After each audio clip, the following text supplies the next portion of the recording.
Transcription number 166. Let's start. I should like to deal only with some important departments. I shall take first the defense department, the allocation to the defense department, which in the budget of the last year was rupees 800 crores, has been reduced to about rupees 700 crores. Is it because the defense requirements have diminished in number? I have come to know that recruitment to the forces has been stopped. At what number has it been stopped in the present emergency? Soon after the incursion of the Chinese, it was hoped that our defense forces would be raised to the number of 2 million. Has at least 1 million been reached so far?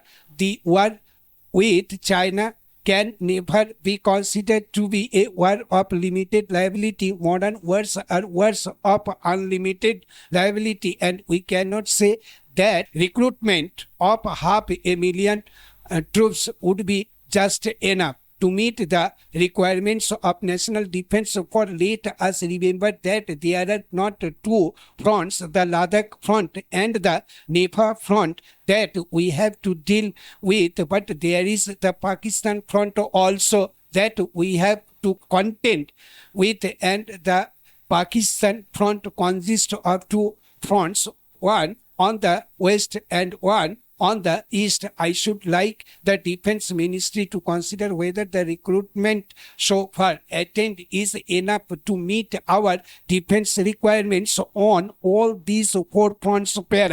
Then in regard to weapons, I find no provision is made for the manufacture of machine guns, which are so necessary in modern warfare, especially to stop the incursion of large masses of troops such as we experienced at the time of the Chinese incursion on the Nepal border. We have been promised that in course of time the naval defense would be supplied with that modern weapon of defense, namely the submarine. To this end, officers have been sent to the United Kingdom to learn how to handle submarines. I hope and trust that very soon we shall require at least two submarines. I would suggest that the useless aircraft carrier which serves no defense purpose at all at present, upon which rupees 30 crores were spent and the maintenance of which comes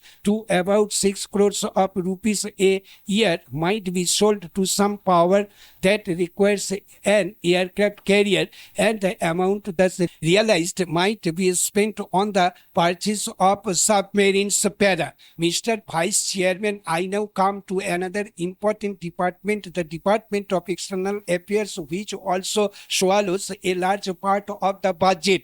We have as many as 129 missions. We have had these missions for the past 15 years, and I think it is time that the External Affairs Ministry began to consider the question whether all these 129 missions are required. Why do we want missions in Latin American countries which have no political, diplomatic or international connections with India? For trade purposes, certainly we should have some representatives, but then consular officials would be enough for this purpose, and we need not maintain these costly embassies and missions in the countries of Latin America. Looking at the report of the Ministry of External Affairs, I find a reference made to relations with foreign powers, relations with Afghanistan and Burma. Our immediate neighbors, our near neighbors,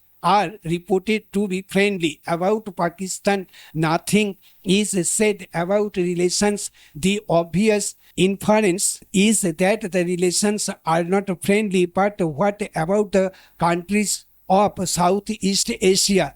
These are countries with which we should have friendly relations, but there is no reference at all in the report to the relations, whether friendly or hostile, with the Southeast Asian countries. for the defense of India and for the defense of the whole South Asia, especially Southeast Asia. Friendly relations with the Southeast Asian countries are absolutely necessary. In order to establish these friendly relations with the Southeast Asian countries are absolutely necessary. In order to establish these friendly relations with foreign countries, visit of important persons from the president downwards have been arranged.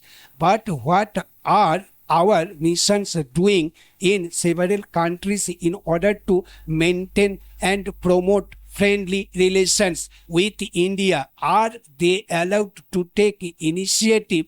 Are they allowed to be active in the promotion of friendly relations, or are they to be content merely with carrying out the orders from the Ministry of External Affairs? What information, diplomatic, economic, military, do these missions abroad convey to India? For instance, in regard to the Chinese invasion of India, was the military attache able to send useful reports upon the military situation, upon the military intentions of China? It is no doubt difficult in totalitarian countries, in communist countries, for foreign missions to get enough information.